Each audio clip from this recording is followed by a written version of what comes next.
Nay, bakit po ako pinagbababato ng mga tao sa labasan? Bakit po sila ganun, Nay? At sama-sama po nila. Tinaktan po nila ako kahit wala naman po akong ginagawa masama sa kanila. Hindi na ako makakapayag pa sa kasamaang ginagawa nila sa iyo, anak. Pagbabayarin ko ang lahat ng mga taong nananakit sa iyo. Isinusumpa ko. Babayad silang lahat. Taong 1995, sa isang bayan sa Bohol, ay may mag-anak na naninirahan sa paanan ng isang bundok. Nag-iisa lamang ang bahay na yon sa lugar na yon, sapagkat ang anak nilang lalaki ay hindi nakakatagal sa matinding ingay. Kapag maingay ang paligid, ay agad itong nawawalan ng malay sa di malamang dahilan. Kaya pinili ng pamilyang manirahan sa liblib na lugar na nasa kabundukan. Isang araw, habang abala ang mga magulang ni Perio na sina Mang Fidel at Aling Berta sa pag-aani ng mga mais na kanilang itinanim, isang lalaki ang biglang natanaw nila sa hindi kalayuan. Tila pagod na pagod ang lalaki at nangihina. Dahil dito ay unti-unting napaupo ito sa lupa. Nilapitan ni Mang Fidel ang nasabing lalaki, saka inalalayan na makaupo ng maayos. Iniabot naman ng asawa niya ang boteng pinaglalagyan nila ng tubig na inumin. Pagkatapos na makainom ng tubig, ay ngumiti ang lalaki sa mag-asawang tumulong sa kanya. Salamat po sa inyo. Uhaw na po talaga ako dahil sa matinding init. Tagasang ka ba, kaibigan? Mukhang malayo ang nilakad mo ah. Ako po si Poldo. Sa bayan po ako nakatira. Ay ako naman si Fidel. At ito ang aking asawa na si Berta. Anong ginagawa mo dito sa lugar namin? May hinahanap lang po akong halamang gamot na maaaring ipainom sa aking asawang buntis. Sumasakit po kasi ang tiyan niya at dinudugo pa, kaya kailangan ko mahanap yon. Pero nagpaikot-ikot na po ako dito sa kabundukan. Hindi ko pa din po makita ang halamang gamot na sinabi ng aking ama. Pagkarinig ni Aling Berta sa sinabi ni Mang Poldo sa salitang buntis, ay tila napalunok pa ito ng laway na parabang nasasabik sa isang uri ng pagkain. Hindi yun nakaligtas sa mga mata ni Mang Fidel, kaya naman makahulugan ang naging titig at ipinukol niya sa asawa. Pagkatapos ay muling hinarap ang lalaking naligaw sa kanilang lugar. Ay, ganun ba? Kung gusto nyo, maaari kayo magpahinga muna sa aking kubo bago kayo bumalik sa bayan. Nakakahiya naman po. Nakaabala pa po ako sa inyo. Wala yun. Minsan lang naman na may maligaw na dayo dito sa aming lugar eh. Tara na sa aming kubo para makapagpahinga ka na muna sandali. Inalalayan ni Mang Fidel na makatayo si Mang Poldo. Iniakbay ang isang braso sa kanyang mga balikat upang makalakad at magkaroon ng balanse sa pagakbang hanggang makarating sila sa loob ng kanilang bahay. Iniipo siya ni Mang Fidel sa bangkuang kawayan na nakalagay sa kanilang sala. Si Aling Berta naman ay dumiretso sa kusina upang tingnan kung nakapagluto na ba si Perio. Mukhang gutom na ang lalaki dahil sa layo ng nilakbay nito. Nang makitang may konting apoy pa ang abuhan, ay napangiti ito. Ibig sabihin ay nakapagluto na ang anak niya. Idinikit muna niya ang daliri sa takip ng kaldero upang tansyahin ang init nito. Nang maramdamang hindi na ito ganun kainit, agad niya itong binuksan at kumuha ng laman nito. Nilagang mais ang niluto ng kanyang anak. Kumuha muna siya ng isang pinggan, saka isa-isang kinuha ang mga mais sa kalderong pinaglalagyan nito. Habang nasa kusina si Aling Berta, ay pumasok ng kwarto si Mang Fidel upang kumuha ng damit na maaaring pamalit ni Poldo dahil basang-basa ito ng pawis. Pagkatapos na makahanap ng damit, ay agad itong nagbalik sa bisita. Maya-maya pa, ay bumalik na din sa sala si Aling Berta, dala ang mga mais na nasa plato. Talagang nakakaramdam na ng gutom si Poldo. Hindi na siya nagpatumpik-tumpik pa at agad na nilantakan ang nilagang mais na inihain ni Aling Berta. Habang kumakain, ay panaka-naka silang nagkwekwentuhan hanggang maya-maya pa ay bumukas ang silid sa gilid ng salas. Lumabas doon ang isang bata. Si Perio yun, anak ng mag-asawang Fidel at Berta. Halos hindi pa maimulat ng bata ang mga mata dahil kakagising lang. Kinusot-kusot nito ang mga mata gamit ang kanyang daliri para lubusang maimulat yun. Lumingon ang tatlo sa kinaroroonan ng bumukas na pintuan. Nakangiti ang mag-asawa pagkakita sa anak nila. Samantalang ang di inaasahang bisita nila ay nanlaki ang mga mata. Napabuka ang bibig dahil sa pagkabigla. Pinanindigan ng balahibo dahil sa takot. Hindi na inisip ang kanyang sinabi. Halimaw! Isang batang halimaw! Halimaw! Hindi siya makapaniwala sa anyo ng batang nasa kanyang harapan. Malalaki at duwa ang mga mata nito na parabang katulad ng sapalaka. Kuba at pilay ang mga paa. Dahil sa pagkakabigla at takot ay agad siyang nagtatatakbo palabas ng pintuan. Halos madapa pa ito nang bahagyang sumabit ang mga paa sa upuang kawayan sa harapan niya.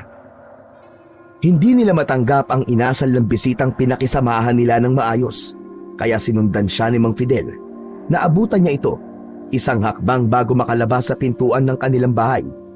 Hinawakan niya ang braso. Halos bumaon na ang mga kuko nito dahil sa higpit ng kanyang pagkakahawak. Dahil din sa bugso ng emosyon at galit, ay biglang kumislap ang mga mata nito at naging mabalasik kung tumingin. Hindi kinaya ni Poldo na salubungin ang mga tingin nito. Nagbaba ng tingin si Poldo, sabay piglas ng kanyang kamay. Iwan mo na siya, Fidel.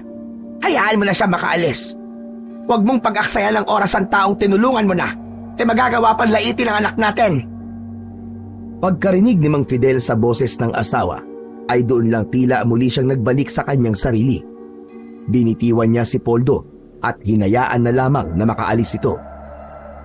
Samantalang si Perio naman ay iyak ng iyak habang yakap ng kanyang ina. Nilapitan ni Mang Fidel ang anak at niyakap din ito habang tumutulo ang mga luha sa kanyang mga mata. Labis ang awang nararamdaman niya sa kanyang anak ng mga sandaling yun. Tay, Nay, bakit po sila ganun? Talaga po bang nakakatakot ang itsura ko? Huwag mo na silang intindihin, anak. Ang mahalaga ay mahal ka namin ng tatay mo. Kahit pa ang itsura mo. Para sa amin, anak. Ikaw ang pinakagwapong bata sa buong mundo.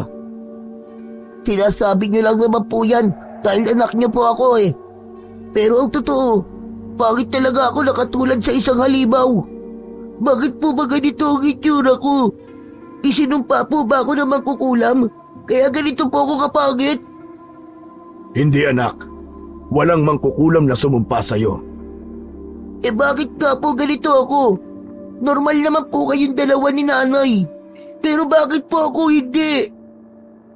Anak, kahit na ganyan ang anyo mo, para sa amin ay normal kang bata. Dahil mabait ka. Hindi ang pisikal na anyo ang basehan ng pagiging normal, kundi kung ano ang laman ng iyong puso. Sabay turo ni Aling Berta sa dibdib ni Perio na nakatapat sa puso ng bata. Tama ang nanay mo, anak. Mahal na mahal ka namin kahit na ano pa ang maging anyo mo. At poprotektahan ka namin sa mga masasamang taong mapanghusga, maging sa mga taong magtatangkang saktan ka. Salamat po nanay, tatay. Kaya huwag ka nang umiyak. Tahan na anak, tahan na. Samantalang dahil sa labis na takot ni Mang Poldo, ay naging mabilis ang kanyang pagakbak. Hindi alintana ang mga samang nakahambalang sa kanyang daraanan. Makabalik lamang muli sa bayan. Ang tanging nasa isip lamang niya ay ang makalayo sa bahay na yon dahil nag-aalala siya sa kanyang buhay. Paano kung hindi talaga sila mabait? Nagbabait-baitan lang pala dahil may ibang pakay ang pamilyang yon sa kanya. Malapit nang dumilim nang marating niya ang kanilang bahay. Pagpasok niya sa pintuan ng kanilang bahay ay naabutan niya ang kanyang tatay Tomas na nakaupo sa kawayang upuan. Tila nagulat pa ito pagkakita sa kanya. Bakit ngayon ka lang? Kanina pa naghihintay ang asawa mo. Naligaw po ako sa kabundukan, itay. Kaya ngayon lang po ako nakabalik. Kumusta na po ang asawa ko? Masama ang lagay niya, Poldo. Kailangan maidom niya ang lunas na pampakapit ng sanggol para hindi ito mawala sa sinapupunan niya. Pero itay, hindi po ako nakakuha ng halamang gamot eh. Kung ganun ay madali ka, Pumunta ka kina Aling Celia. Sabihin mo sa kanya kailangan mo na manghihilot para sa iyong asawa. Pero itay, baka naman po lalo mawala ang anak ko pag ipinahilot po natin siya kay Aling Celia. Magaling na manghihilot si Aling Celia para sa mga buntis na mahina ang kapit ng sanggol. Nung ikaw nga ay pinagbubuntis ng nanay mo, ay ganyan ka din. Si Aling Celia nang hilot din sa nanay mo. Dahil sa mga sinabing yun ni Mang Tomas, ay hindi na ito kumontra pa sa kanyang ama. Agad siyang tumayo sa pagkakaupo at iniakbang ang mga paa papunta sa pintuan. Ilang hakbang pagkalampas niya sa pintuan ng bahay, sunod-sunod na kalabog sa kanilang bubong ang narinig ni Poldo. Napalingon siya sa pinagmulan ng mga kalabog. Dahil madilim ang gabi, ay hindi agad niya makita kung ano ba ang bagay na tumunog sa kanilang bubungan. Sinipat-sipat niya muna ito hanggang sa maaninag kung ano nga ang nasa kanilang bubungan. Kahit na madilim ang bahaging yun ng bahay nila, ay kitang-kita niyang hindi bagay o sanga ng puno ang sanhi ng ingay sa bubong ng kanilang bahay, kundi isang nakakatakot na nilalang. Nagtama ang kanilang mata, kaya agad na tumayo ang kanyang mga balahibo. Umiilaw ang mga mata nito at nakumpirma niya kung anong klaseng nilalang yun. Isa yung aswang. Aswang! Aswang! Tay, may aswang po sa bubong natin! Pagkarinig ni Mang Tomas sa sigaw ng anak mula sa labas ng pintuan, agad ding tumayo ang matanda. Pumunta ito sa kinaroroonan ni Poldo. Tinignan din ng matanda ang sinisipat ng anak. Aswang na tiktik nga yan, anak! Magmadali ka! Bumalik ka sa kwarto ng asawa mo! Wala siyang ibang pakay kundi ang sanggol sa sinapupunan niya! Mabilis ang naging pagkilos ni Poldo, ngunit kasabay din ng kanyang kilos ay ang mabilis na paggalaw din ng aswang sa kanilang bubungan. Mula sa bubong patungo sa kanilang bintana ay dumudungaw ito. Inilabas ang mahabang dila. Nang makapasok si Poldo sa kanilang kwarto, ay naabutan niya ang asawang himbing na natutulog. Wala itong kamalay-malay sa panganib na nakaamba. Nilapitan niya ang asawa, bahagyang inalog upang magising ito. Saka iniipo sa higaan kahit pa natutulog ito. Dahil sa ginawang yun ni Poldo, ay unti-unting nagmulat ang mata ng kanyang asawa. Lika, kumapit ka sa akin. Kailangan natin makaalis dito. May aswang sa bubong natin. Ngunit sadyang hindi kaya ng asawa ni Poldo ang lumakad. Hinang-hina ang buong katawan nito dahil sa sakit ng tiyan. Maghapon niya yung ininda, kaya ganun na lamang ang kanyang panghihina. Sige na, mahal ko. Kumapit ka sa akin. Tutulungan kitang tumayo. Andyan na ang aswang. Kailangan kong iligtas kayo ng anak natin. Samantala, ang aswang na sumasalakay sa bahay ni Mang Poldo ay tuluyan nang nakapasok. Pagapang itong pumasok sa bintana at ngayon ay nakatayo na ito sa harap ng mag-asawang takot na takot sa kanya. Nang mga oras na yun naman, si Mang Tomas ay may kung anong hinahanap sa kanyang kabinet. Inilabas niya ang lahat ng laman nito, ngunit hindi niya pa din yun matagpuan. Ang bagay na hinahanap niya ay ang tanging sandata nila para mapatay nila ang aswang na tiktik na sumasalakay sa kanilang bahay. Sa kwarto naman muli ng mag-asawa, 3 hakbang na lamang ang layo ng aswang sa asawa ni Poldo, na hirap pa ring tumayo. Paawa ka. Huwag mong sasaktan na mag-iina ko. Nakikiusap ako sa'yo. Huwag ang anak ko! Kahit anong pakiusap ni Poldo sa aswang, ay tila wala itong naririnig. Patuloy ito sa paglapit sa kanila. Habang marahang humahakbang, ay unti-unti ding lumalabas ang mahahabang kuko nito. Inilabas ang kanyang mahabang dila habang nanlilisik ang mga mapupulang mata. Di mo ko madadala sa pakiusap mo dahil ang gaya mo ay hindi dapat kaawaan. Nakakapanindig ng balahibo ang boses nito. Parang galing yun sa ilalim ng lupa. Isang dipa na lang ang layo ng aswang sa mag-asawa. Itinaas na nito ang mahahaba at matutulis nitong mga kuko. Pakiusap! Maawa ka! Huwag! Malakas ang naging sigaw ni Poldo. Sigaw ng pagmamakaawa sa aswang na nakahanda ng patayin sila. Ngunit gaano man ang pagmamakaawa niya, ay wala na siyang nagawa pa. Gamit ang mahahabang mga kuko, ay hinila ng aswang ang asawa ni Poldo na nakahandusay sa kandungan. Pilit niyang inaagaw ang kanyang asawa sa kuko ng aswang, ngunit sadyang malakas ito, kaya wala siyang nagawa. Nakuha nito ang kanyang asawa. Agad na tinungo ang bintana ng bahay. Bitbit ang babaeng buntis, ay umakyat muli sila sa bubungan, patungo sa sanga ng malaking puno sa tabi ng kanilang bahay. Sinundan pa ng tingin ni Poldo ang asawa habang unti-unti itong dinadala ng aswang sa itaas ng punong kahoy. Habang nasa itaas ito, ay maririnig ang pagsigaw ng asawa ni Poldo. Walang awang nilalapa ito ng aswang hanggang sa mawalan ito ng buhay. Dinig na dinig pa ni Poldo ang tunog ng pagmuya nito sa mga lamang loob ng kanyang asawa, pati sa sanggol na hindi na nagkaroon ng pagkakataon na isilang. Halos masiraan siya ng bait sa kalupitang dinanas ng kanyang mag-ina sa aswang na sumalakay sa kanila. Dahil sa sakit na nararamdaman, ay nanghihina na si Poldo. Napaupo sa gilid ng dingding. Tinatakpan ang tenga upang hindi marinig ang pagmuya ng aswang. Dahil sa labis na sakit sa kanyang kalooban, ay ubod lakas itong napasigaw. Sunod-sunod na pagsigaw ang ginawa ni Poldo. Ang mga sigaw na ito ay naging sanhi para magising ang mga kapitbahay nila. Samantalang ang ama niyang si Mang Tomas ay patuloy pa rin sa paghanap ng kung anong bagay sa kanyang mga gamit. Nanginginig na ang mga kamay nito at mga paa, ngunit hindi pa din ito tumitigil sa kakahalungkat sa mga gamit niya. Ilang sandali pa ay may narinig muli silang kalabog mula sa kanilang bubungan. Napatingala si Poldo sa kisame ng bahay. Natigilan siya sandali upang makiramdam sa paligid. Pagkatapos ng kalabog sa bubong, ay may tila may kung anong bagay ang nagpagulong-gulong sa kanilang bubungan hanggang sa mahulog ito sa lupa sa tapat ng bintana sa labas ng bahay nila. Dahan-dahang tumayo si Poldo. Unti-unting sinilip ang nahulog mula sa bubong ng bahay, saka dumungaw sa bintana. Tumambad sa kanyang mga mata ang walang buhay na asawa.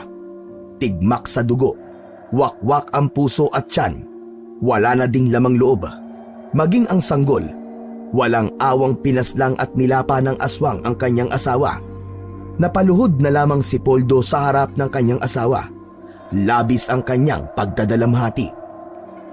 Mirna! Mirna, asawa ko! Mirna! Habang nagdadalamhati si Poldo sa pagkamatay ng asawa at anak, ay muling bumaba sa lupa ang aswang. Maraming dugo ang nguso at mga kamay nito. Ngayon, ay alam mo kung ano ang nararamdaman ng isang ama kapag nasaktan ang kanyang anak. Sino ka ba? Hindi kita kilala. Hindi ko naiintindihan ang sinasabi mo.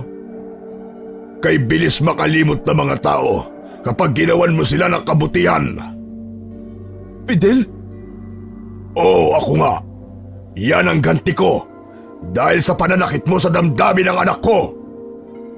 Pagkatapos umamin ni Mang Fidel na siya ang aswang, ay bumalik ang anyo nito sa pagiging tao. Napakasama mong tao. Hindi ka nga pala tao. Isa kang halimaw. Isa kang aswang. Aswang na walang awang pumatay sa mag-ina ko. Hindi ito ang unang beses na pumatay ako ng tao. Kaya nga kami nanirahan sa kabundukan dahil ayaw namin manakit ng tao. Kahit pa may dugo kaming aswang, mga hayop na ligaw lamang sa kabundukan na kinakain namin at hindi mga tao. Pero dahil gusto kong turuan ng leksyon ng mga taong mas halimaw pa ang ugali kaysa sa aming mga aswang, kaya nagawa ko ang bagay na ito. Samantala, dahil sa malakas na pagsigaw kanina ni Mang Poldo, ay nagising ang kanyang mga kapitbahay. Isa-isang nagdatingan ng mga ito upang alamin ang dahilan ng malakas na sigaw na kanilang narinig. Dahil nga nasaksihan nila kanina ang pagbabagong anyo ni Mang Fidel, ay nakumpirma nilang totoong may aswang. Halos kasabay din nilang dumating si Mang Tomas. Dala-dala na nito ang bagay na kanina pa niya hinahanap. Lumapit ito sa kinaroroonan ng anak. Hinawakan ang balikat, saka unti-unting inalalayan para tumayo. Pagkatapos na makatayo, ay sinenyasan niya itong pumunta muna sa kanyang likuran, saka itinaas ang medalyon na hawak niya. Ang medalyong yun ang kanina pa niya hinahanap. Nailagay niya pala ito sa lumang baul. Itinabi niya ito sa pag-aakalang hindi na magagamit pa ang medalyon. Ngunit ay heto at gagamitin na naman niyang muli sa hindi inaasahang pagkakataon. Kahit na matanda na siya at matagal nang hindi nakikipaglaban sa mga aswang, hindi pa din niya nakakalimutan ang lahat ng itinuro ng kanyang tatay sa kanya.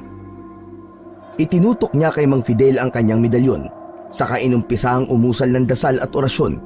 Sa una ay mahina hanggang palakas ng palakas, kasabay nun ang paglakas din ng hangin na sumasabay sa bawat pag-uusal ng dasal ni Mang Tomas. Lahat ng sumasaksing mga kapitbahay ay nahintakutan at nagsigawan, samantalang si Mang Fidel ay tinakpan na lamang ang tenga dahil sa ingay na hindi makayanan. Dahil sa pag-usal ng mga orasyon at dasal, pakiramdam kasi ng mga aswang ang pag-usal ng dasal at orasyon ay katulad ng mga tumataginting na ingay sa kanilang mga tenga na tila batingaw na pinapalo. Dahil sa lakas ng ingay na kanyang naririnig, ay hindi na yun nakayanan pa ni Mang Fidel, kaya napaluhod siya sa lupa. Ilang sandali pa ay sumuka na ito. Ang atay, puso, laman at ang sanggol na kinain nito ay iniluwa. Kasabay pa nito ay ang pagduwal ng masangsang na dugo. Pagkatapos nun ay may maitim na usok na lumabas sa kanyang bibig. Napakabaho ng usok na yun, sanhi para lahat ng mga taong naroroon ay maduwal dahil sa mabahong amoy. Nang maubos na ang usok sa bibig niya, lumabas ang liwanag sa medalyon. Ang liwanag naman na yun ay pumasok sa iba't ibang parte ng katawan ng aswang. Habang patuloy pa rin sa pag-usal ng dasal at orasyon si Mang Tomas, napapasigaw si Mang Fidel sa labis na sakit. Hanggang maya-maya pa ay sumabog ang katawan nito. Malakas na pagsabog, sanhi para magliwanag ang buong paligid. Nagkapira-piraso ang katawan nito at kumalat sa lupa. Bagamat pira-piraso na ang katawan ng aswang, ay gumagalaw pa din yun. Kaya nagpasya si Mang Tomas at ang lahat ng mga taong nakasaksi na magkaisa sa iisang desisyon. Dapat sunugin ang mga pira-pirasong katawan ng aswang. Nais nilang makasiguro na hindi na ito muling mabubuhay pa. Samantala, habang natutulog si Perio, ay ginising siya ng isang masamang panaginip. Sa kanyang panaginip ay humihingi ng tulong ang kanyang ama, ngunit wala siyang nagawa. Umiyak na lamang siya ng umiyak habang unti-unting nahihirapang huminga ang kanyang ama.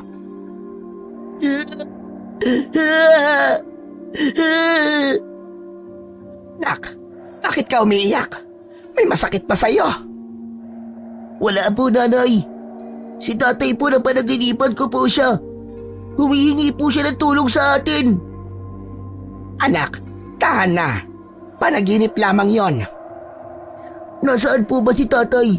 Gusto ko po siya makita. Bakit wala po siya sa tabi natin ngayon, nay? May pinuntahan lang sa bayan ng tatay mo. Alam mo naman yun, di ba? Hapon siya umaalis dito sa atin. Nagdadala siya ng gulay sa bayan. Tapos kinabukasan na siya umuuwi. Kaya lang po, hindi po maganda ang nararamdaman ko ngayon. Lalo na sa panaginip ko. Baka may nangyaring masama po kay tatay. Walang masamang mangyayari sa kanya. Kaya matulog ka na lang ulit. Pagising mo, nandito na ang tatay mo. Kinabukasan, hapon na ay wala pa din si Mang Fidel. Labis na ang pag-aalala ni Berta sa asawa. Kadalasan, bago magtanghali, ay nakakauwi na ang asawa niya. Panay na rin ang tanong ni Perio sa kanyang ina kung pauwi na ba ang kanyang ama. Hindi ito mapakali hanggang hindi pa dumarating ang kanyang tatay. Perio, anak, dito ka na muna sa bahay natin ha. Susundan ko lamang ang tatay mo sa bayan. Nay, sasama po ako sa inyo. Gusto ko din pong hanapin si tatay. Hindi maaari, anak. Dito ka na lamang. Mas ligtas ka dito. Pero natatakot po ako mag-isa eh.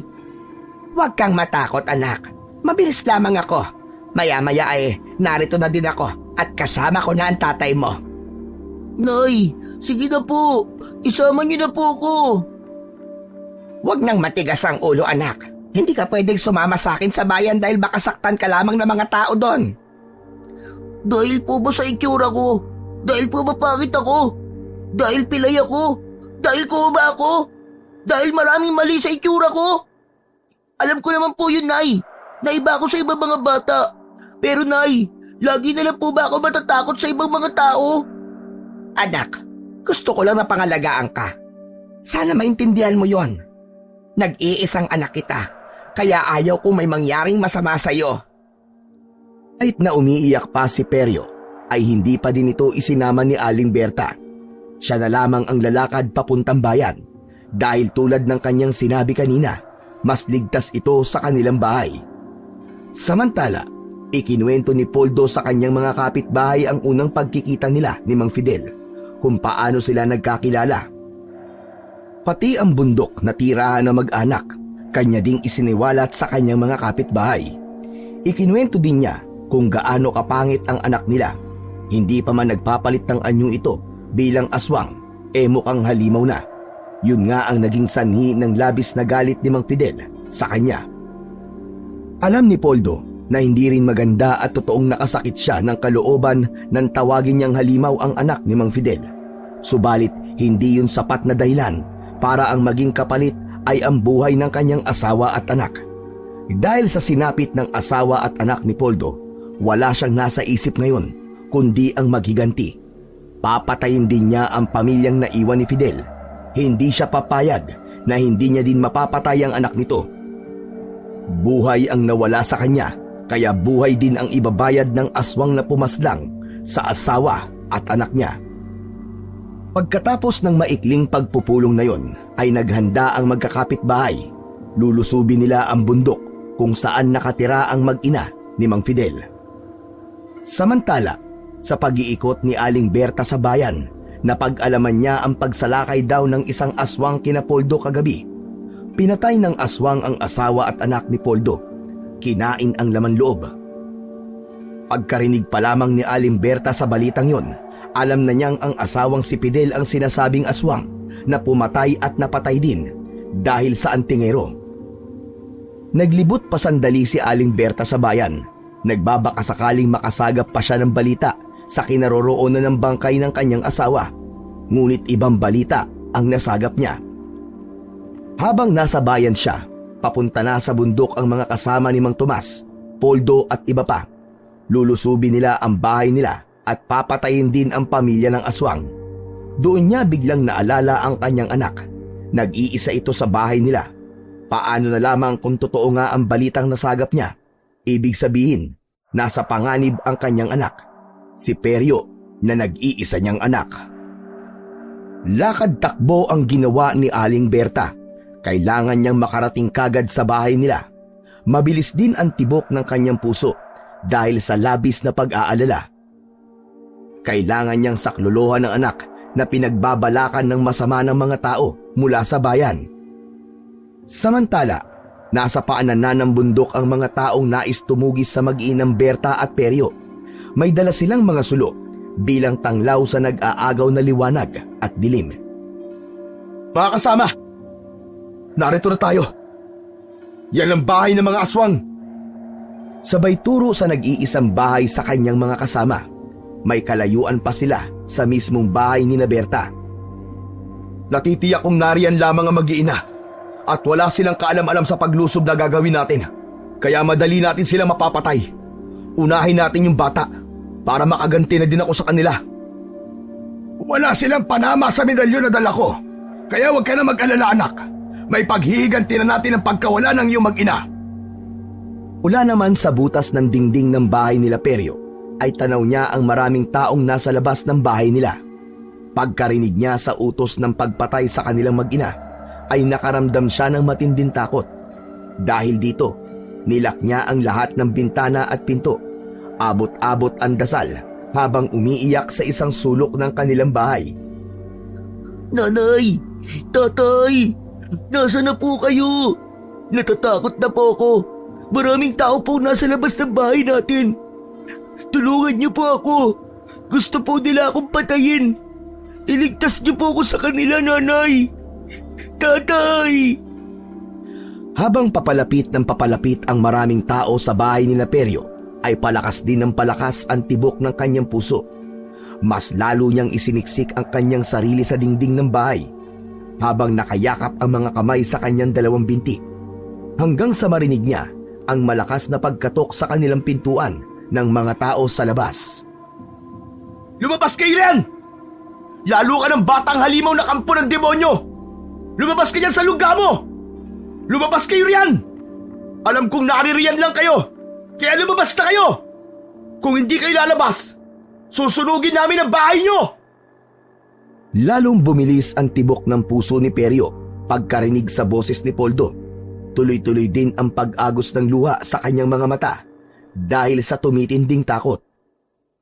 Hanggang sa marinig niya ang malalakas na kalabog sa bubong ng bahay nila. Binabato ng mga tao ang bubong ng bahay nila. Dahil dito, ang dating impit na pag-iyak ng bata ay lumakas ng lumakas, sanhi para marinig yun ng mga tao sa labas. Nanay! Tatay! Nanay! Tulungan niyo po ako! Tulog po! Habang abala sa pagbato sa bubong ng bahay ni Perio ang mga tao, hindi nila namalayan ang pagdating ni Aling Berta. Alda! Narito ako! Kaya tigilan mo na ang anak ko! Ako ang harapin mo! Pagkasabi nun ay unti-unting nagbago ang anyo ni Berta. Lumabas ang mga mahahabang pangil at kuko. Naging mapula ang mga mata. Mabangis ang mga tingin. Tumutulo ang malagkit na laway sa kanyang bibig. Nakakapanindig balahibo ang itsura ni Aling Berta. Dahil narinig ni Perio ang boses ng kanyang ina, tumayo ito sa sulok na kinauupuan. Pagkatapos ay lumakad papunta sa pintuan ng kanilang bahay. Dahan-dahan niyang binuksan ang pintuan. Nang makita ni namang Poldo at ng mga kasama niya na bumukas ang pinto, ay agad silang nagpaulan ng bato sa kubo. Sige! Batuin niyo ang halimaw na yan! Batuin niyo ang mga kasama! Sa dami ng bumabato, ay marami din ang tumatama kay Perio. Tama na po! Aray! Tama na po! Aray ko! Tama na po! Ngunit kahit anong pakiusap ng bata, ay hindi pa din tumitigil ang mga tao.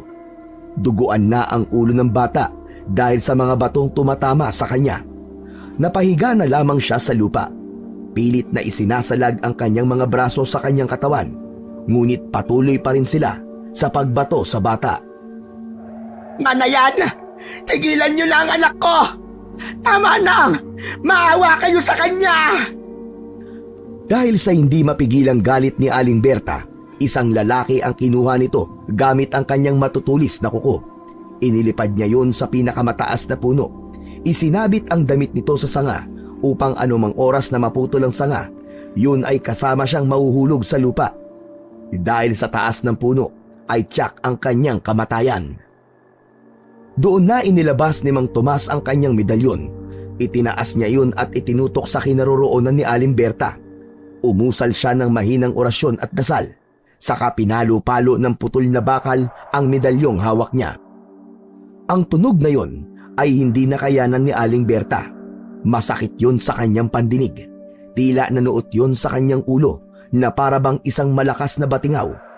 Nang hindi na makayanan ang ingay na dulot ng medalyon, ay malakas na sumigaw si Aling Berta na animoy alulong ng isang hayop. Habang ang ibang tao naman ay patuloy pa rin sa pagbato sa bata na si Perio. Dahil sa tindi ng sakit at mga sugat na tinamo ni Perio, ay minsan pang napasigaw ito ng malakas. Kasabay ng malakas na sigaw ng bata ay ang unti-unting paglobo at paggalaw ng umbok sa likod ng bata. Ang kubang likod nito ay tila nabiyak at mula roon ay lumabas ang isang kakaibang nilalang. Nang mapansin nila ang pagbuka ng likod ng bata, ay tumigil sila sandali sa pagbato.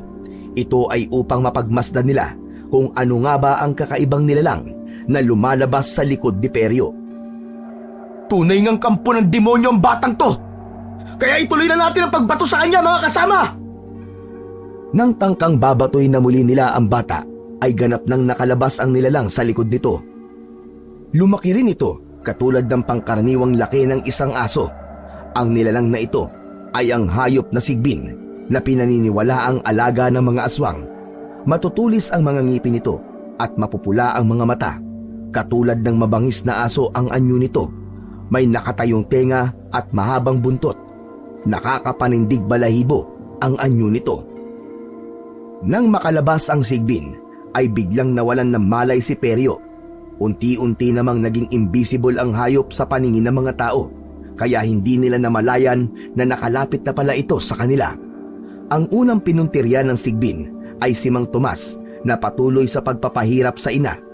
Bukod pa sa naiirita din siya sa ingay na ginagawa nito. Kinagat ng Sigbin ang braso ng matandang antingero, sanhi, para mabitiwan nito ang medalyon at malaglag yun sa lupa. Hindi naman naging malalim ang pagkakabaon ng ngipin nito sa matanda. Kaya sa konting piglas nito ay nakawala din siya kagad.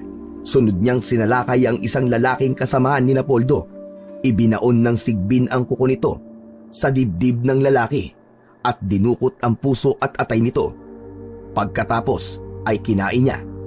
Nang maubos na ang puso at atay, sinunod niyang sipsipin ang dugo ng lalaki.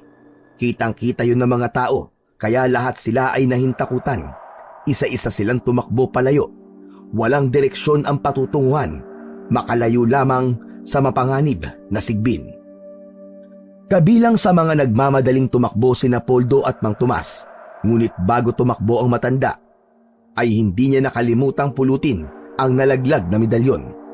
Tanging sinag lang ng buwan ang tanglaw nila sa pagtakbo, kaya maraming sanga ng mga punong kahoy ang nakahambalang sa daan. Ngunit hindi yun alintana ng mag-ama, pati na ng mga kasamahan nila. Ang mahalaga ay makatakas sila sa mabangis na nilalang. Samantala, nang wala nang nakikitang panganib ang Sigbin laban kay Peryo, ay naglakad ito ng paatras. Pumunta siya sa kinaroroonan ni Peryo. Na nang mga sandaling yun ay wala pa ding malay. Ang Sigbin ay kusang bumalik sa likod ng kanyang amo na parang walang nangyari. Saka muling nagkamalay si Peryo. Ngunit dahil sa mga sugat na tinamo, sanhi ng pagbato sa kanya, ay nahirapan siyang makabangon kagad. Nang makita ng kanyang ina na nahihirapan siyang kumilos o tumayo man lamang, agad itong lumapit sa anak. Tinulungan niya itong makaupo. Ayos ka lang ba, anak? Ang sakit po ng mga sugat ko, nanay. Lalo na po ang ulo ko. Napuruhan po ito ng pambabato nila sa akin. Dahan-dahang itinayo ni Aling Berta si Peryo. Inalalayan hanggang sa makaupo sa kawayang upuan. Pagkatapos nun, ay iniwan muna sandali si Peryo. Lumabas ito ng bahay at pagbalik ay may dala na itong halamang gamot. Habang itinatapal ni Aling Berta ang halamang gamot, ay napapangiwi naman ang bata ng dahil sa sakit. Pero tuloy pa din si Aling Berta sa ginagawa niya. Nang hindi na makatiis sa sakit, ay muli na namang napaluha ang bata. Nanay, bakit po ba nila ako pinagbababato? Wala naman po akong ginawang masama sa kanila. Masasama silang tao, anak. Ginulo nila na nanahimik natin buhay. At hindi pa sila nakontento.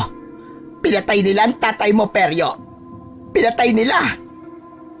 Ano po? Patay na po si tatay? Oo, anak. Pinatay nila ang tatay mo.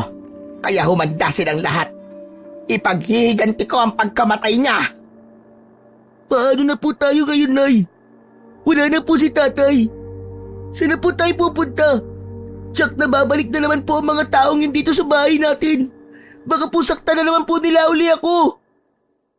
Ina ko papayag na mangyari yun, anak. Hinding-hindi ka nila masasaktan muli. Ipagtatanggol kita kahit na anong mangyari. Kahit na buhay ko pa ang maging kapalit. Mantala, mag-uumaga na nang makabalik si Napoldo at tatay niyang si Mang Tomas sa kanilang bahay sa bayan. Halos magkanda-sunuran lang silang dumating ng iba pa niyang mga kasama. Labis ang ngit-ngit na may panghihinayang ang nadarama nila dahil hindi nila napatay ang mag-inang aswang. Isa pang ikinakabahala nila ay ang paglabas ng kung anong hayop sa likod ng batang kuba. Itay, alam niyo po ba ang tawag sa mabangis na hayop na nakalaban natin kagabi? Sigbin! Sigbin ang tawag doon, anak. Sa edad ko pong 35, tay, ay ngayon lang po ako nakakita ng ganong hayop. Oo, anak. Mapanganib ang hayop na yon dahil sila ay alaga ng mga aswang. Sumisip-sip sila ng dugo at kumakain ng karne ng tao. Kaya nga, kailangan natin planuhin ang ating susunod na akbang laban sa mag-inang aswang. Tama po kayo, Itay.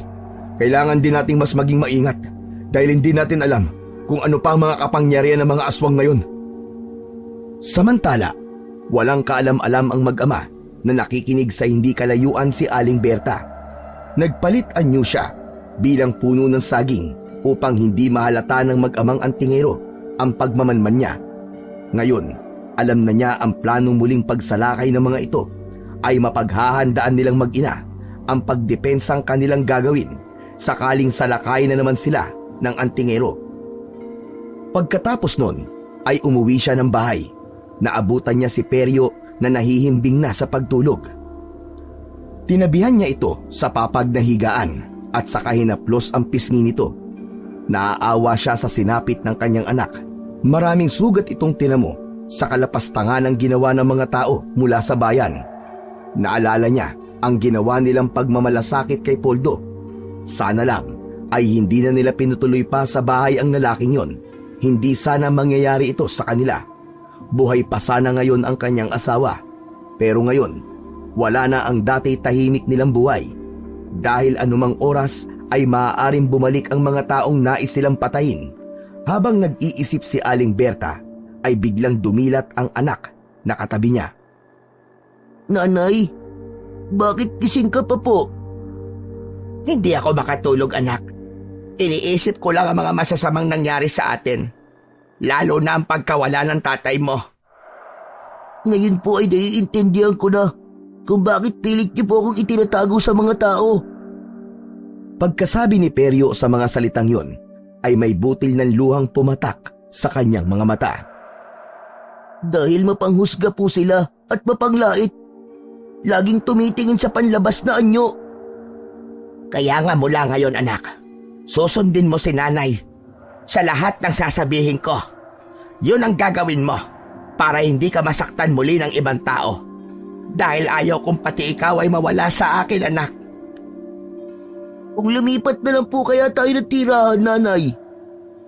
Saan naman tayo lilipat ng tirahan? Wala na tayong ibang mapupuntahan, anak. Sorry po, nanay. Bakit ka nagsosorry, ha, anak? Dahil malas po ako. Ako ang nagdala ng kamalasan sa pamilya po natin. Hindi totoo yan, anak. Dahil ang totoong nagdala ng kamalasan sa ating pamilya ay ang lalaking minsan nating tinulungan. Yung tinulungan ng tatay mo. Pero siya din palang magiging sanhi para mapahamak ang ating buong pamilya. Nang makatulog ng muli ang anak, ay pumunta si Aling Berta sa kwarto nilang mag-asawa. Hinila niya mula sa ilalim ng papag nila ang isang lumang baul. Nahirapan siyang buksan ang baul na yon dahil ang bunganga nun ay puro kalawang na. Matagal ng panahon na hindi niya nabubuksan ang baul. Mula sa loob ng baul ay kinuha niya ang isang maliit na kahon. Pagkakita niya dito ay kinuha niya yon at binuksan. Tumambad sa kanyang mata ang isang perlas. Ang perlas na yon ay minana pa niya sa kanyang ama. Sa tabi ng perlas ay ang isang medalyong hugis at sulok. Ito naman ay minana niya sa kanyang ina. Ang pagiging dugong aswang niya ay minana niya sa kanyang ama. Samantalang ang kanyang ina ay walang lahing aswang, ngunit isang kilalang mambabarang. Pero simula noong ikinasal sila, ay kapwa nila tinalikuran ang dugong nananalaytay sa kanila. Sa makatuwid, siya ay isang aswang na may dugong mambabarang. Sa unang pagkakataon, ay gagamitin niya ang kapangyarihang kwintas at perlas na iniwan sa kanya ng kanyang mga magulang. Gagamitin niya ito ngayon sa mga taong nanakit sa kanyang anak. Kinuha din niya ang luma at maliit na libro sa maliit na kahon. Ang librong yun ay naglalaman ng orasyon at dasal. Ngayon na niya isasagawa ang kanyang balak na paghihiganti sa mga tao. Hindi niya na maaaring patagalin pa yon dahil sa anumang oras ay maaari silang bumalik sa kanilang lugar. Pagkatapos na makuha ang lahat ng kailangan at makapanahi ng isang manika, ay lumabas siya ng bahay. Sunod na humukay ng mga uod sa lupa. Pagkatapos ay inilagay yon sa isang malaking garapon, kasama ng manika na kanyang tinahi. Nang matapos na ang lahat ng paghahanda, ay lumuhod siya sa lupa. Ito ay paharap sa sentro kung nasaan ang liwanag ng buwan. Isinuot niya ang tatsulok na medalyon, tapos nilunok ang butil ng perlas, saka umusal ng paulit-ulit na dasal at orasyon. Ang pilit na tinatalikurang kapalaran ay kanya nang niyakap ngayon upang maprotektahan ang kanyang nag-iisang anak, at ito ay ang pambabarang. Samantala, habang natutulog si Poldo, ay unti-unting nangati ang kanyang buong katawan. Dahil hindi matiis ang kating nararamdaman, ay lumabas muna siya sa kanyang silid. Nagtungo siya sa kusina, hinanap ang lalagyan ng suka. Yun ang lagi niyang ginagawa sa tuwing nangangati ang kanyang balat. Nilagyan niya ng sugat ang mga kati-kati. Sa gayon ay guminhawa ang kanyang pakiramdam, at pagkatapos na mapahiran ng suka ang buong katawan, ay bumalik na ito sa kanyang silid. Muling nakatulog dahil kahit papaano ay naibsan ang nangangating katawan. Kinabukasan, pagkagising ni Poldo, ay nakaramdam siya ng tila kakaiba sa kanyang mga balat. Unti-unting nagkaroon ng kaliskis ang bahagi ng balat niya na kumakati. Kaya naman, dali-dali siyang pumunta sa silid ng kanyang amang mahimbing pang natutulog. Tay! Tay! Tay, gumising po kayo! Ano ba, Poldo? Bakit ba? Ang aga-aga ay nanggigising ka na naman. Tay, ang kati po ng balat ko. Pati ba naman yan po problemahin ko pa? Pambira kang bata ka, oo. Matanda ka na. Kamutin mo kung makate. Tila naiinis pang tugon ng matanda kay Poldo. Pero itay, iba po ito eh. Sige na po, gumising po kayo. Kahit na nayayamot sa anak, ay bumangon na din si Mang Tomas at tiningnan ng matalim ang nangungulit na anak. Ngunit nang mapagawi ang tingin nito sa braso at mga binti ng anak, unang tingin pa lamang niya sa kalagayan nito ay masasabi na agad niya ang dahilan ng pagkakaroon nito ng mga katikati sa balat. Ilang ka pa nagkaroon ng mga makakating tila kaliskis sa iyong balat, anak? Kagabi po, sobra po ang pangangati ng balat ko. Tapos paggising ko po kaninang umaga, ay naging ganyan na po ang mga balat ko. Ano po ba mga ito, itay? Huminga ng malalim si Mang Tomas bago muling nagsalita. Hindi ito basta pangangati lang sa balat. Natitiyak ko, anak, ito ay gawa ng isang mambabarang, isang makapangyarihang mambabarang. Ngunit sino naman po ang gagawa nito sa akin? Isa lang ang naiisip kong pwedeng gumawa nito sa iyo, Poldo. Sino po? Si Berta, ang ina ng batang Kuba. Po? Si Aling Berta po, itay? Pero posible po bang kaya ding mambarang ng isang aswang? Oo, posible yun. Lalo na kung yun talagang dumong pinagmulan niya. Ibig sabihin, ang babaeng yun ay isang aswang na may lahi ding mambabarang. At pinagsama niya ang kanyang kapangyarihan, kaya napakalakas nun. Ano pong gagawin natin, itay? Pakiramdam ko po sa balat ko may kung anong gumagalaw sa ilalim ng mga kaliskis. Susubukan kong labanan ang kanyang kapangyarihan sa pamamagitan ng aking medalyon. Pero paano niyo po gagawin yun, itay? Pagkatapos ng pag-uusap na yon ng mag-ama, ay gumawa ang matanda ng isang altar. Gagamitin niya yon sa pag-aalay upang mapagaling ang anak. Nag-alay siya ng mahinang orasyon at dasal sa nasabing altar. Ngunit pagkatapos ng dasal at orasyon niya, ay hindi pa din bumubuti ang kalagayan ng kanyang anak, kundi palala ito ng palala habang lumilipas ang mga oras. Nang wala nang maisip na paraang dapat gawin, ay naglakas loob itong pumunta sa bahay ni Berta. Pagdating niya doon, ay paluhod siyang humingi ng tawad sa mag-ina. Patawarin mo na ang anak ko, Berta.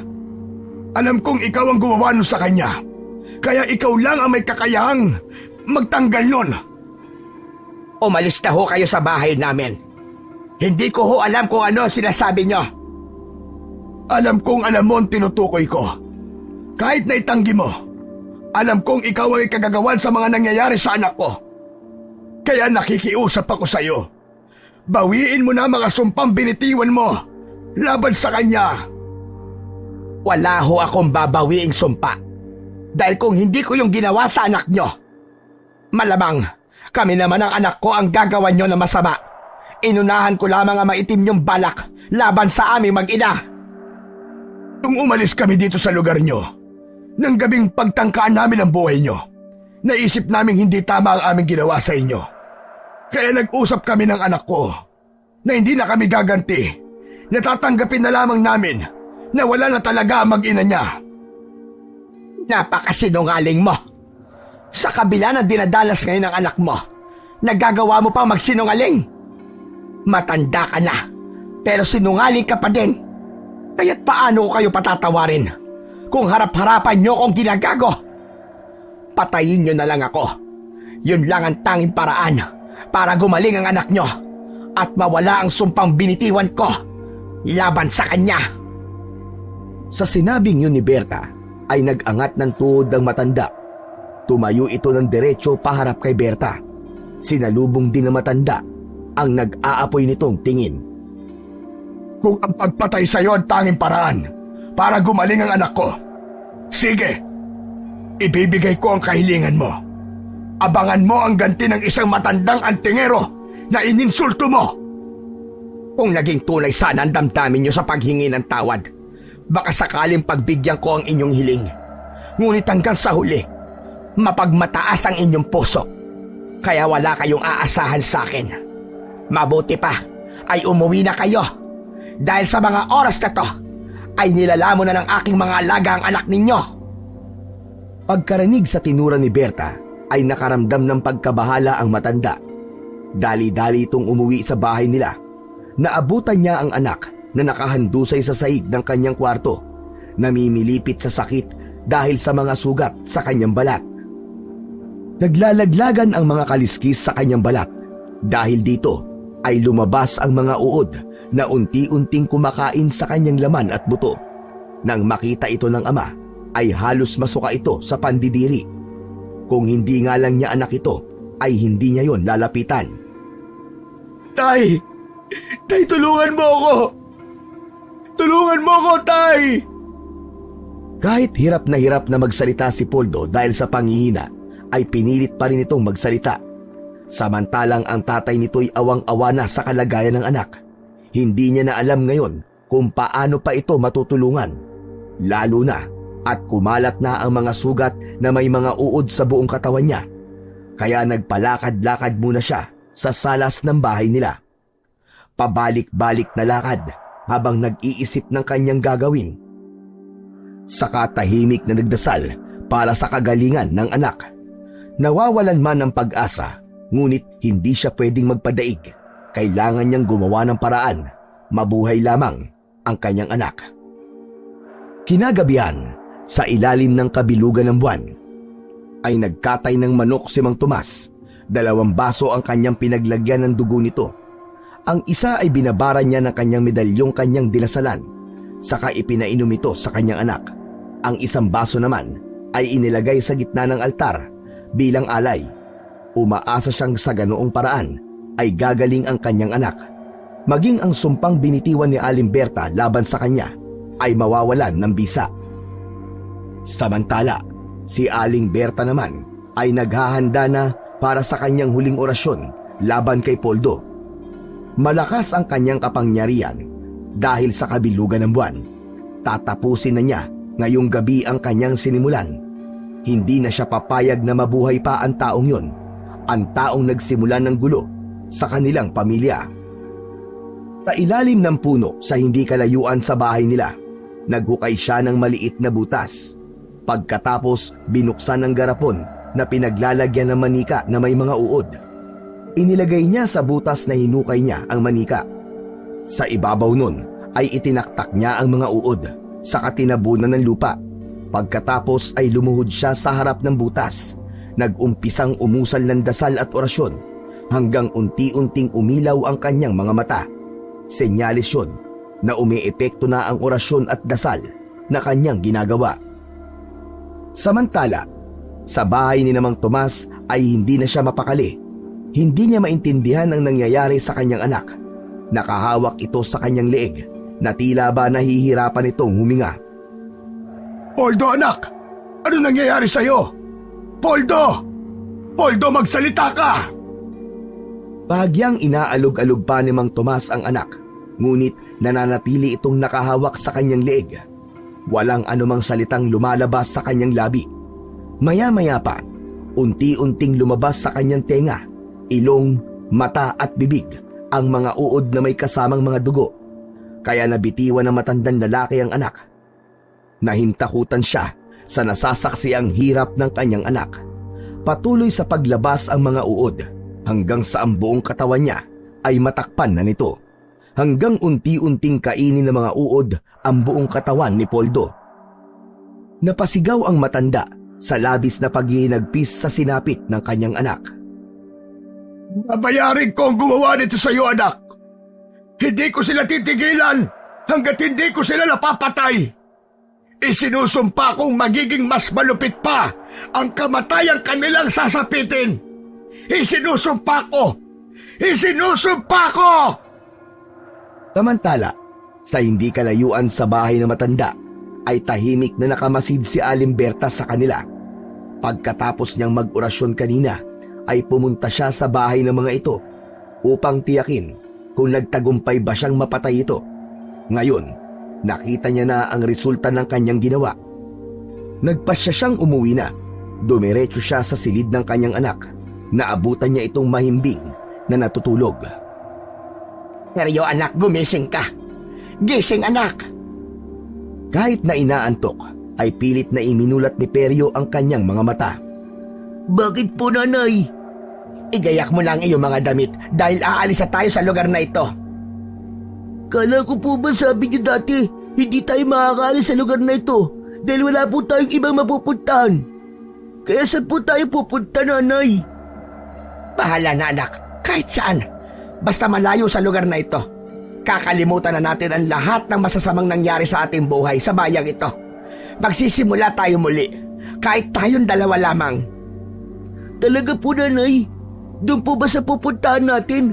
Ay wala na po mananakit sa akin doon. Wala na anak, wala na. Pangako, wala nang mananakit sa'yo doon. Sige po, ihahanda ko na po ang mga gamit ko para makaalis na po kagad tayo. Ngunit bago pa man makapaghanda ang mag-ina, may kakaibang init silang naramdaman sa buong paligid. Tila nasusunog na nagmumula sa labas ng bahay nila. Mabilis na kumalat ang apoy na yon dahil sa mga kahoy at kawayan yari ang bahay kubo ng mag-ina. May maliit na siwang na natanaw si Alimberta mula sa loob ng bahay. Nakita niya si Mang Tomas na may hawak na sulo sa kanang kamay. Matalim ang tinging ipinupukol sa bahay kung saan sila naroroon. Inaasahan niyang darating ang matanda, ngunit hindi niya inaakalang ngayon na ang oras na yon. Hindi man lang nila namalayan ang pagdating nito. Ni isang kaluskos sa paligid ay wala silang narinig. Talagang naging maingat ang kanyang mga hakbang at nagawang sunugin ang bahay nila na di agad nila nalaman. Natutupok na ang mga dingding ng bahay ni na Aling Berta. Wala nang natitirang daan para makaalis sila sa loob ng bahay kubo. Nay! Nay! Paano po tayo makakatakas dito? Dito na po ba tayo mamamatay? Ang palupo ng bahay nila ay unti-unting bumagsak malapit sa kinaroroonan ng bata.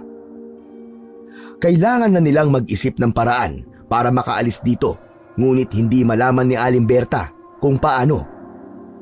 Naalala niya bigla ang tatsulok na medalyon niya. Hinubad niya yon, pagkatapos ay inilagay sa leeg ng kanyang anak. Sige na anak, iligtas mo na ang sarili mo. Tumakas ka na. Pero paano po ako makakatakas sa naglalagablab na apoy? May kapangyarihan na medalyon na yan. Hindi ka masusunog kahit dumaan ka pa sa apoy. Pero paano po kayo, Nay? Huwag mo na akong intindihin. Iligtas mo na ang sarili mo. Sige na anak, umalis ka na.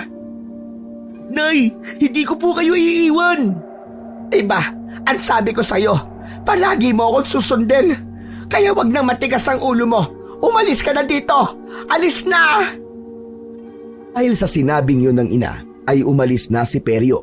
Dumaan siya sa likurang bahagi ng bahay kung saan mataas ang apoy. Kahit na isang paso ng apoy, walang tinamo ang bata. Pinrotektahan siya ng medalyong suot niya. Pagkatapos na makalabas ng bata sa bahay, ay tuluyang bumagsak ang nasusunog na bubong. Nadaganan nun si Aling Berta, sanhi, para hindi na siya makalabas ng bahay.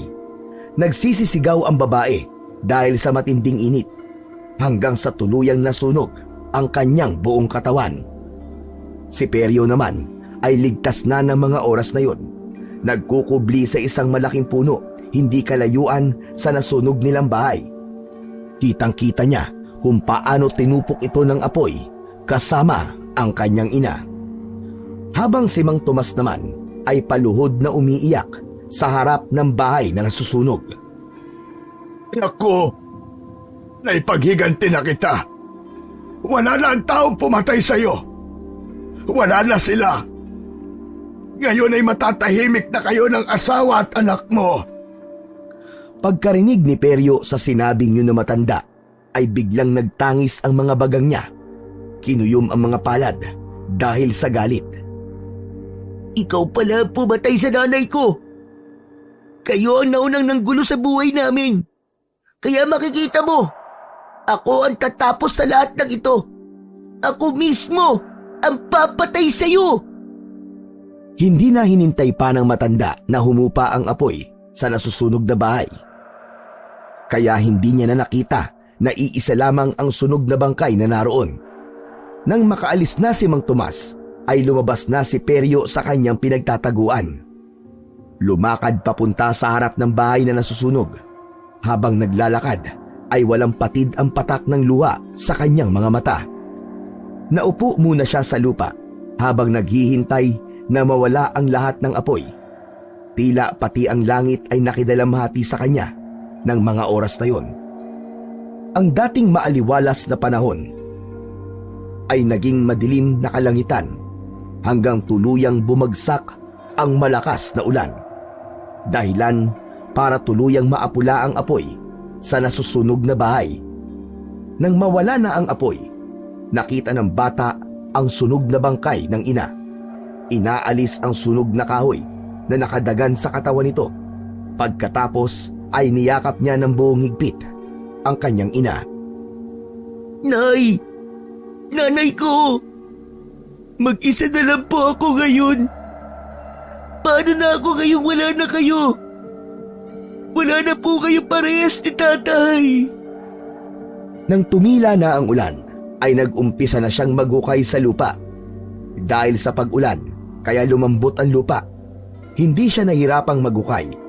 Nang mapansin niyang malalim na ang hukay na nagawa niya, saka pa lang siya tumigil. Dahil sa bigat ng kanyang ina, ay nahihirapan siyang buhatin yon patungo sa hukay. Kaya pinagulong-gulong na lang niya yon sa lupa. Nang nasa bunganga na ng hukay, ay itinulak na lang niya ang bangkay ng ina upang kusa itong mahulog. Matapos nun, ay tinabunan niya na ng lupa ang ina. Saka kumuha siya ng mga kawayan at ginawa niya yung hugis krus at itinusok niya sa lupa na pinaglibingan niya sa kanyang ina. Dahil sa labis na pagod, ay naisipan muna ni Peryo na magpahinga. Naupo muna siya sa gilid ng libingan ng ina habang nag-iisip ng kanyang sunod na gagawin. Nay, magpahinga ka na po dyan ha. Huwag mo na po akong alalahanin. Alam ko pong mahihirapan ako mabuhay mag-isa. Pero kakayanin ko. Ibinigay mo ang sarili mong buhay para mailigtas lamang ako. Kaya hindi ko po yun sasayangin. At pangako, inay, pagbabayarin ko po ang taong pumaslang sa inyo. Habang nakaupo si Peryo sa libingan ng ina, ay isang plano ang kanyang nabuo. Sumandal siya sa malaking puno sa gilid nito. Ipinikit niya ang kanyang mga mata. Umusal ng dasal sa kanyang medalyon. Hiniling niya sa kanyang medalyon na dalhin ang kanyang balintanaw sa tirahan ng matanda. Hindi siya binigo nito. Naabot ng kanyang kamalayan ang kinaroroonan ng matanda. Dito nabuo ang kanyang plano dahil sa nakita niyang kalagayan ng matanda. Napakalungkot nito at walang ganang mabuhay. Ito ang gagamitin niya para makalapit dito. Ang kalungkutang yun ng matanda ay sasamantalahin niya. Ayaw man niyang maging masama, pero dahil sa labis na hirap at sakit ng kanyang nararamdaman, ngayon ay pinatigas na nito ang kanyang puso. Bilang isang aswang na may dugong mambabarang, ay madali niyang mapapatay ang matanda kung mag-iingat siya sa kanyang mga kilos. Ipinikit niyang muli ang kanyang mga mata habang hawak ang kanyang medalyon. Umusal ng mahinang orasyon. Maya-maya pa ay may maitim na usok na lumukob sa kanyang buong katawan, at nang mawala ang usok ay ibang anyo ni Peryo ang lumabas. Nawala ang pagiging kuba nito dahil ang sigbi na naninirahan sa kanyang likod ay kanya nang kasama ngayon. Aking alaga, meron tayong misyon na dapat magawa. Kaya pinalabas mo na kita sa aking likuran. Ang taong nanakit sa aking pamilya ay papatayin natin. Walang awa natin siyang papatayin.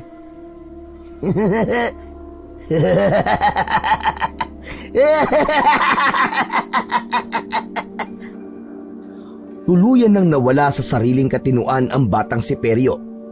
Ang dating mabait na bata ay pinili na ngayong magpakasama. Ito ay dahil sa mga taong sumira sa kanyang buhay. Isa man siyang aswang, ngunit kahit kailan ay hindi siya nanakit ng tao. Ngunit ngayon, handa na siyang pumatay. Naglakad siya patungo sa bayan habang kasama ang kanyang alagang sigbin. Dahil may araw pa at hindi nakikita o invisible sa paningin ng mga tao ang sigbin, tanging si Peryo lamang ang kanilang nakikita. Ngunit sa kanilang paningin ay isa siyang normal na bata ang anyo. Ginagamitan niya ng pambulag ang lahat ng mga tao na makakakita sa kanya. Sa gayon ay maitago niya ang kanyang tunay na anyo. Hapon na nang marating niya ang kinaroroonan ng tirahan ni Mang Tomas. Sinipat-sipat muna niya ang bahay upang makapagmanman sandali. Ngunit isang matandang babae ang lumapit sa kanya at nagtanong ng ilang bagay. Oy, anong ginagawa mo rito? Bakit nakatanaw ka sa bahay na yan? Kilala mo ba si Tomas na nakatira dyan? Hindi po. Napadaan lang po ko. Tinitingnan ko lang po kung pwede sana akong humingi ng konting pagkain. Ganun ba? Halika, sumama ka sa akin. Bala kong puntahan ang nakatira dyan para dalhan din ang niluto kong adobong manok. Sumabay ka na sa akin para makakain ka. Mukhang gutom na gutom ka. Dahil wala nang maidadahilan pa si Peryo, ay sumama siya sa matandang babaeng nakausap sa labas. Naabutan nila si Mang Tomas na nakahiga sa mahabang upuang kawayan. Nanlalalim ang mga mata nito, marahil ay dahil sa puyat. Inilapag ni Aling Celia ang dalang mangkok sa lamesitang nasa harapan ng hinihiga ang kawayang kahoy ng matanda. Nang makita niya yun, ay bumangon ito. Iniangat ang takip, pagkatapos ay ibinalik muli ang takip sa pagkain. Tumungo naman sa kusina si Lola Celia para sumandok ng kanin. Kahit paano ay nakakapagluto naman si Mang Tomas ng kanin, kaya ulam na lang ang ibinibigay ng matandang babae. Bumalik ito sa sala, nadala na ang lahat ng kailangan. Pagkatapos na makapaghain ay nagpaalam na din ito. Nagsabi na lang itong babalik na lang mamayang gabi upang kunin ang pinaglagyan ng ulam. Tumalo si Peryo sa pagkain ni Mang Tomas. Tinitigan ng matanda ang batang kasalo niya sa pagkain. Gutom na gutom ito at mukhang ilang araw nang hindi kumakain. Halos mabulunan na din sa pagmamadali sa pagsubo si Peryo. Dahil naman sa taglay na kapangyarihan ng medalyon, ay naikukubli ni Peryo ang tunay na itsura nito.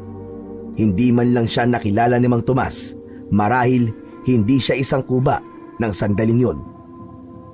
Dahan-dahan lang, Totoy. Mabubulunan ka niyan.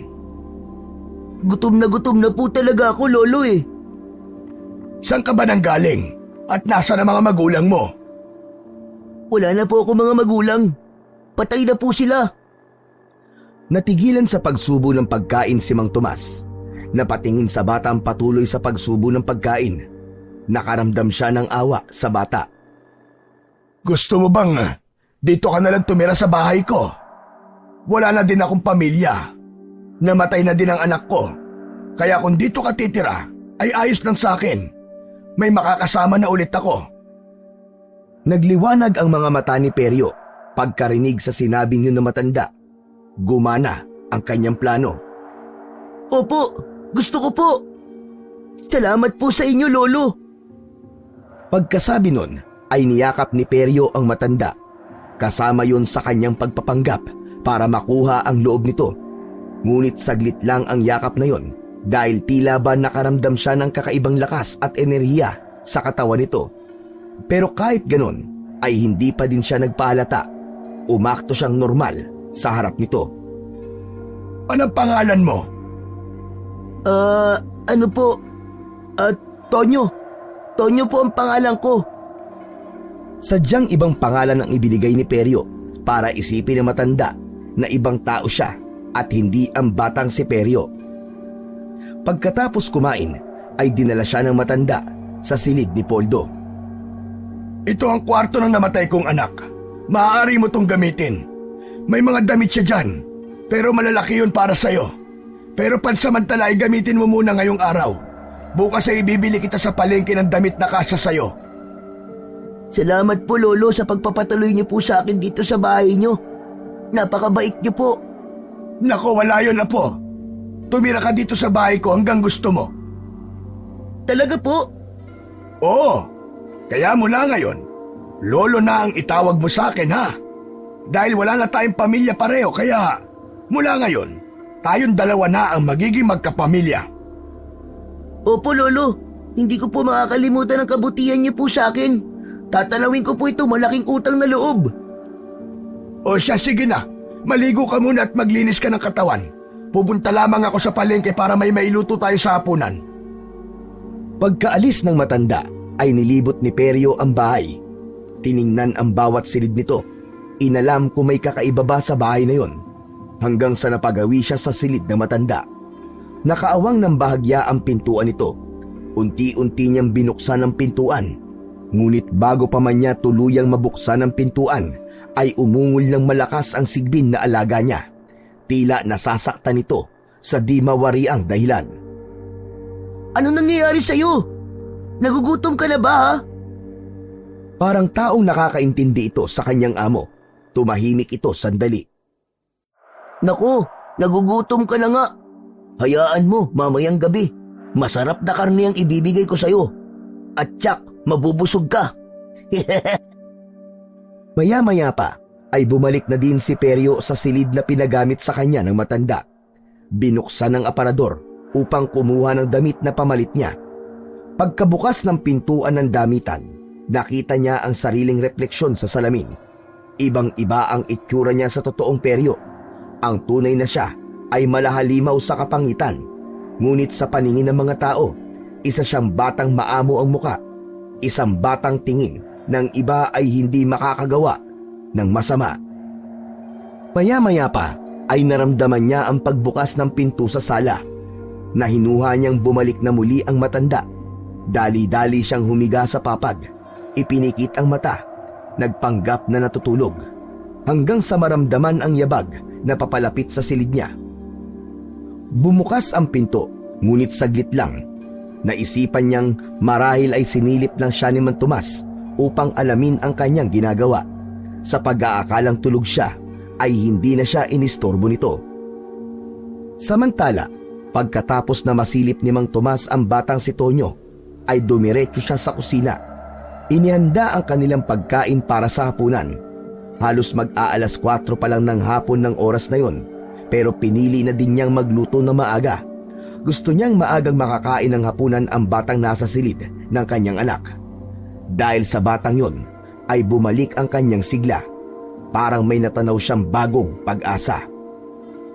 Ngunit lingid sa kanyang kaalaman, ang batang kinupkup niya ay may maitim na balak sa kanya. Anumang oras ay handa na siyang paslangin. Samantala, habang abala si Peryo sa pag-oorasyon, ay naramdaman niya ang mga yabag na matanda. Papalapit muli sa kanyang silid, kaya bigla niyang itinago ang kanyang medalyon. Bumukas na muli ang pinto at lumitaw doon si Mang Tomas. Halika na! Nakapagluto na ako ng hapunan natin. Kumain na tayo para maaga din makapagpahinga. Sigurado akong pagod ka na din. Ngumiti ng bahagya si Peryo bago sumagot, yung ngiting may ibang kahulugan. Sige po, susunod na po ako. Aayusin ko lang po ang higaan ko. Habang naglalakad patungo sa kusina, ay matalim na ang tingin ni Peryo sa matanda. Nasa likod siya ng matanda, kaya hindi napapansin ng matanda ang masamang tingin na yon. Pagdating sa kusina, ay naunang naupo si Mang Tomas sa pinakasentro ng maliit na mesa. Upo ka na din. Heto ang pinggan mo. Sige po, maghuhugas na po ako ng kamay. Pumunta si Peryo sa lababo, hindi para maghugas ng kamay. Iba ang kanyang pakay rito, kundi para isarado ang pintuang tatagos palabas sa gilid ng bahay. Dinasalan niya yon gamit ang medalyon niya upang hindi yun mabuksan na matanda, upang wala na siyang malabasan sa sandaling isasagawa na niya ang kanyang plano. Pagkatapos ay bumalik sa mesa at umupo sa kanang upuan malapit sa matanda. Sinadya niyang bilisan ang pagsubo ng pagkain upang matapos na kagad ang hapunan. Sa gayon ay maisagawa na niya ang kanyang plano. May ipapakain na siya sa kanyang alagang sigbin. Dahan-dahan ka ng pagsubo mo. Baka mabulunan ka. Ang sarap po kasi ng luto niyo, Lolo eh. Bahagya pa itong ngumiti para lalong lansihin ang matanda. Natapos na ang hapunan na wala pa rin nahahalatang kahit ano ang matanda. Maging kaunting pagdududa ay wala. Pagkatapos kumain ay nagpasyang mahiga na si Mang Tomas sa kanyang silid. Maaga pa siyang aalis bukas para pumunta sa palengke. Tutuparin niya ang pangako sa batang kasama niya para ibili ito ng bagong damit. Ngunit bago pa lamang siyang naiidlip, nagising na siya dahil sa mga yabag na papalapit sa kanyang silid. Hanggang sa naramdaman niya ang pagbukas ng pintuan. Patuloy ang paglapit ng mga yabag sa kinaroroonan niya, pero nananatili pa din siyang nakapikit at walang imik. Nakikiramdam sa paligid ang matanda. Nang wala nang maramdamang kaluskos sa paligid, ay iminulat na niya ang kanyang mga mata. Saka tumingin sa magkabilang gilid ng higaan niya. Wala siyang anumang nakita. Inisip niyang guni-guni lamang ang nararamdaman niya, kaya nagpasya siyang pumikit muli. Ngunit habang nakapikit na ang mga mata niya, may likidong pumatak sa kanyang muka. Iminulat niya ang kanyang mga mata, sabay dikit ng kanyang daliri sa likido sa kanyang muka.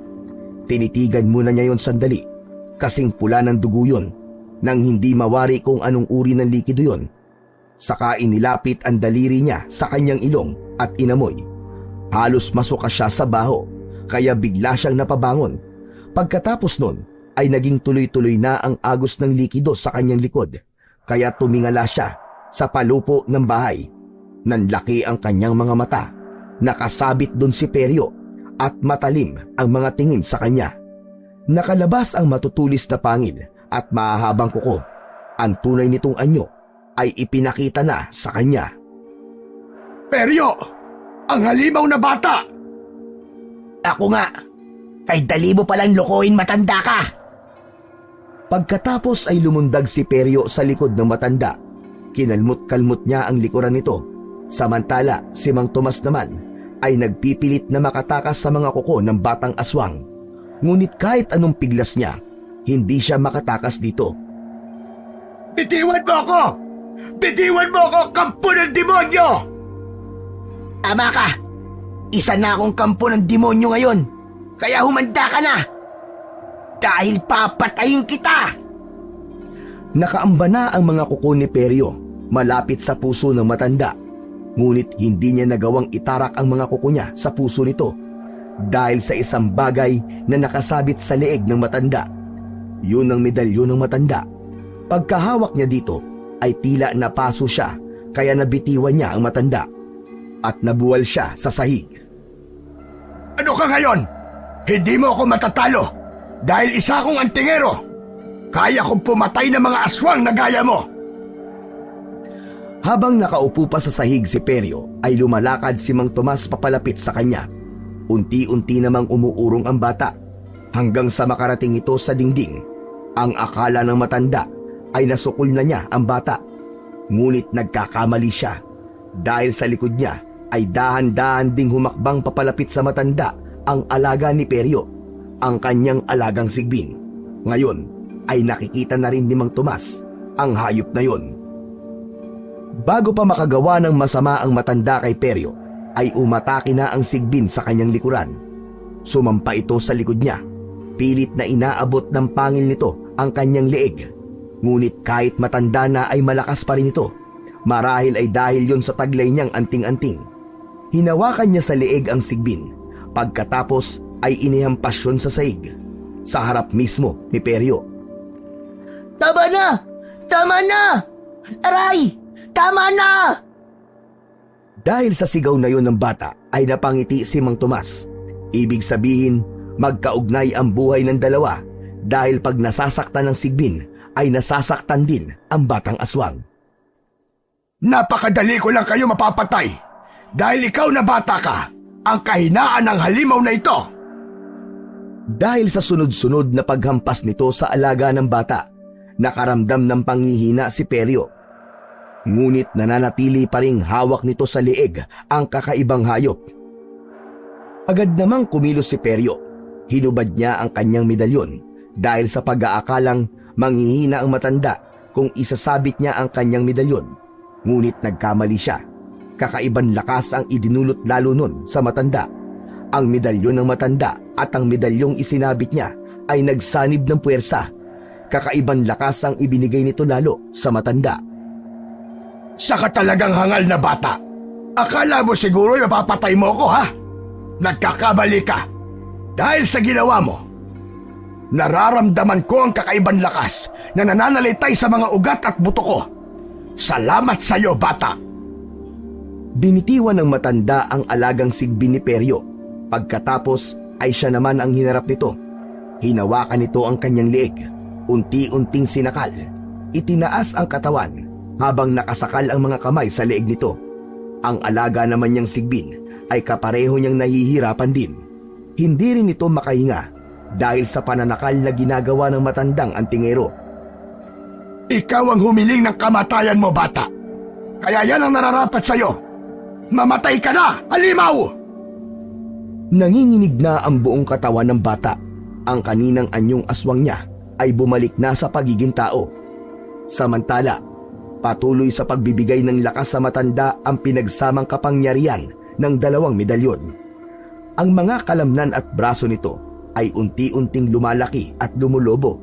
Hindi na yun kinakaya ng matanda, kaya naman binitiwan niya ang bata. Habol ang hiningang napaluhod si Peryo sa sahig. Umuubo-ubo pa ito dahil sa kakapusan sa hangin. Kahit na nahihirapan ay nag-angat ito ng muka. Ang kanyang alaga naman ay nanghihina na din. Halos mawalan na ito ng malay. Dahil lumobo na ng gusto ang katawan ng matanda, hindi niya na kaya pang gumalaw hanggang unti-unti siyang nabuwal sa sahig. Samantala, nagbalik uli sa pagiging aswang si Peryo at nakabawi na ng lakas. Sumampa ito sa ibabaw ng katawan ng matanda. Muling inilabas ang matatalim na pangil at mahahabang kuko. Saka walang ano-ano'y dinukot niya ang puso nito. Napasigaw ang matanda dahil sa labis na sakit. Malakas sa simula ang sigaw hanggang sa humina at tuluyan na siyang nawalan ng buhay. Pagkatapos na dukutin ang puso na matanda, ay ibinigay niya yon sa kanyang alagang Sigbin. Agad itong nilantakan ng hayop, dahilan para manumbalik ang lakas. Sunod na dinukot niya ang atay nito. Sarap na sarap si Peryo at ang alaga niya sa pagkain. Nang mabusog na ang dalawa, ay sabay nilang sinipsip ang dugo ng matanda. Wala silang itinira kahit kaunting patak ng dugo nito. Pati ang laman at buto ay hindi nila pinatawad. Kumain sila ng kumain hanggang gusto nila. Nang makaramdam na ng pagkabusog, ay kusa din silang tumigil. Pagkatapos na makakain, ay umalis na si Peryo sa lugar na yon kasama ang kanyang alaga.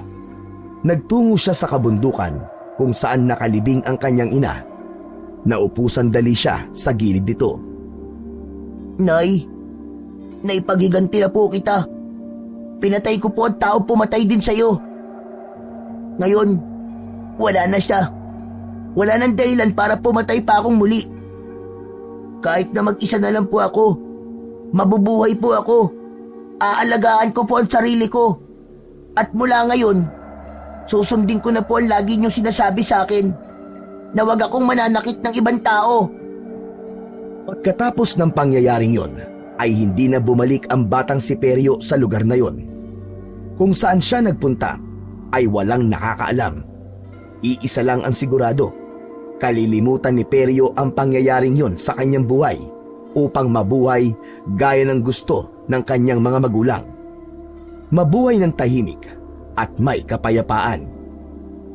Ang panghuhusga base sa kaanyuan ng isang tao ay nagdudulot ng sakit sa kalooban ng taong pinag-uukulan nito. Pati na sa kanilang mga mahal sa buhay. Minsan ang nilalang na iniisip nating masama dahil sa panlabas na anyo ay sila pa ang tunay na may mabuting puso. Kaya ang panghuhusga at panlalait sa kapwa kailanman ay hindi magbubunga na maganda. Bagkus ay magiging mitya pa ng kapahamakan.